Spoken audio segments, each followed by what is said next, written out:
going to accept these tough You children? bet they are. Well, they accept these. And those kids, if they accept those, if they accept those children, I'll tell you what's going to happen. Okay, you tell me and then I'll tell you. What's going to happen is that the parents of all the other children are going to move right out and go to another school, because ultimately you're going to have to deal with hardcore problems, John Coons. whether it's in a private school or whether it's in a public school. In other words, that kid isn't tough in the school that he's in because he's stuck there. He's just a rotten, tough kid. He may be a kid with a lot of problems, not rotten. You can't imagine a situation where if he were given choice and allowed to go to a school that he liked and to which he would connect emotionally, that he would no longer be a troublemaker, but that he would like to stay in a place where he has chosen and would therefore do what is necessary to stay there and to learn. You know, I don't think you've been near schools or classrooms for a heck of a long time.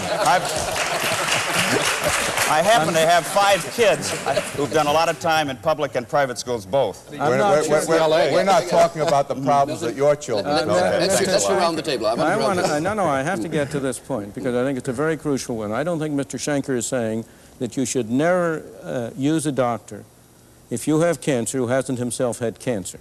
No, let's get rid of the idea that the only people who are competent to judge about whether a school is good or bad is a parent who at the moment has children in that school. The plain fact is that children are not born troublemakers. They do not emerge from the womb. Some of them do, of course, but most of them do not. Most of the cases of the tough kids in the schools you're talking about are tough kids because they're lousy schools, because the schools do not evoke their interest, because the school does not attack. You're dead wrong.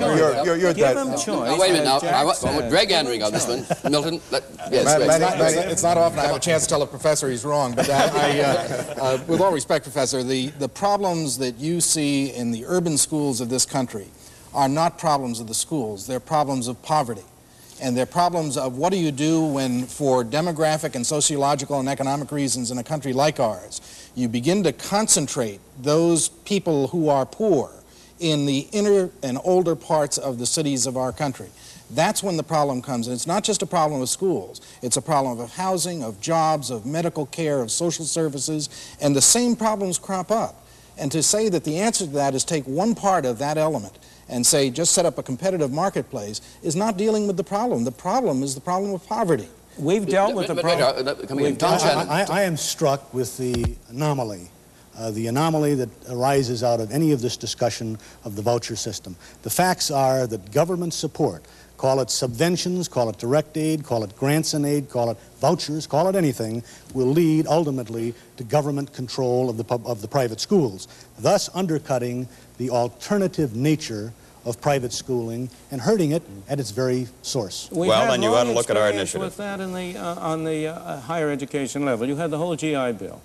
Did the GI Bill really lead fundamentally to control of all the schools? There's a fundamental difference between government giving money to an institution, to a school. That does lead to control directly. And government giving money to people to use. The food stamps don't determine what people buy with their food stamps. They may be a good or a bad program. That's not my point. My point is that don't underestimate the crucial difference between making money available to parents to spend as they choose to exercise their judgment and making money available to institutions like schools, which they spend subject to all the conflicts which they have with school teachers and others. You use Dartmouth as an example.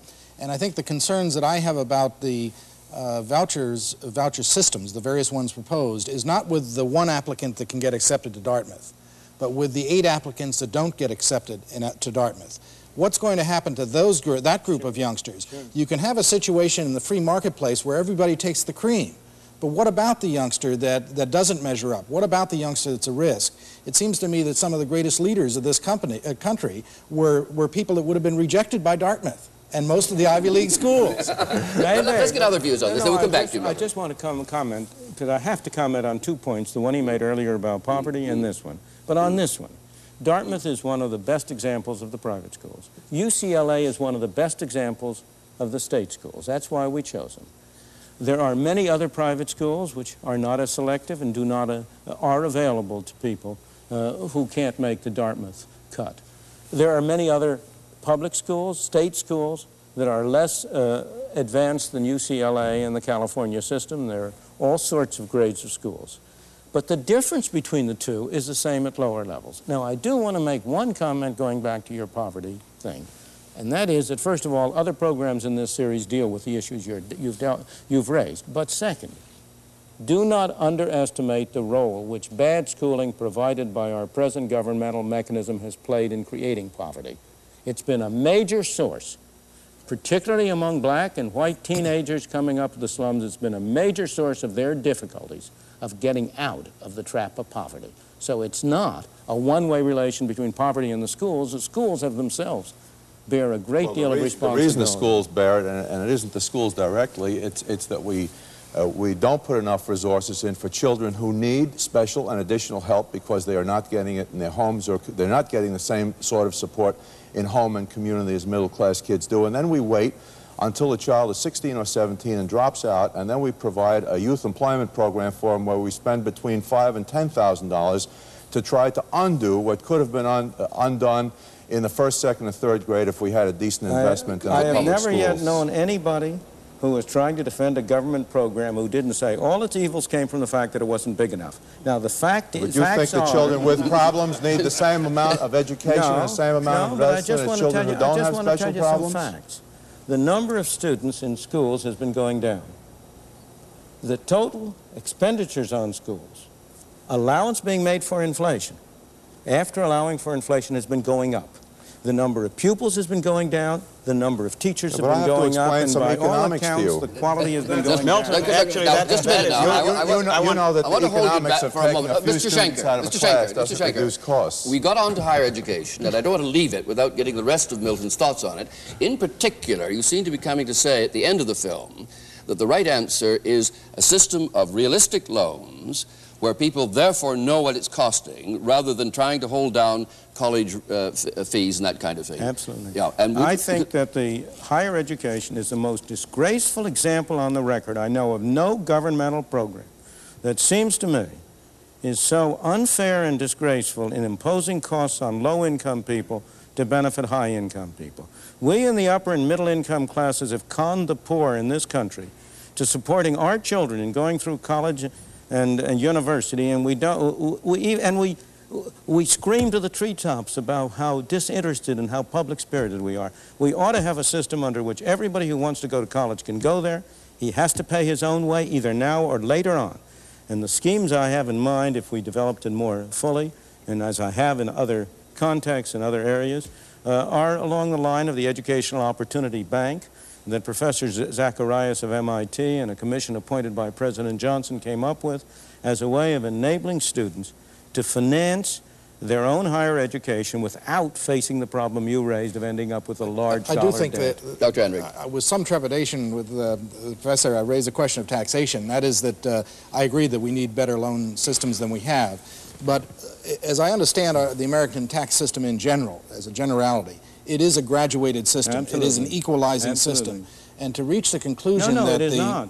It's on paper, but you got to look at the facts. Yeah. Well, what I'm trying, it is a system which the wealthier get, or the middle class gets taxed more than somebody who's making a lesser salary. To say then that the poor are funding That's true. public higher education, where middle class youngsters, and by the way, a lot of poor youngsters go as well, it doesn't fit with my understanding, at least, of the tax system. Now, I'm not an economist, I admit it. Well, it turns out that there have been some very careful studies made of exactly what you're describing. There's one particularly careful one for California.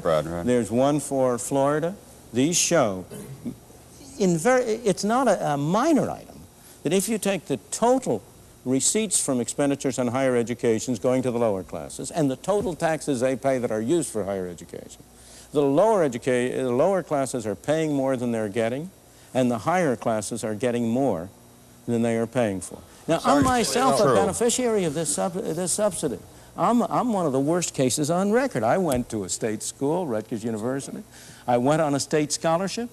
The poor suckers in the state of New Jersey paid for my going to college.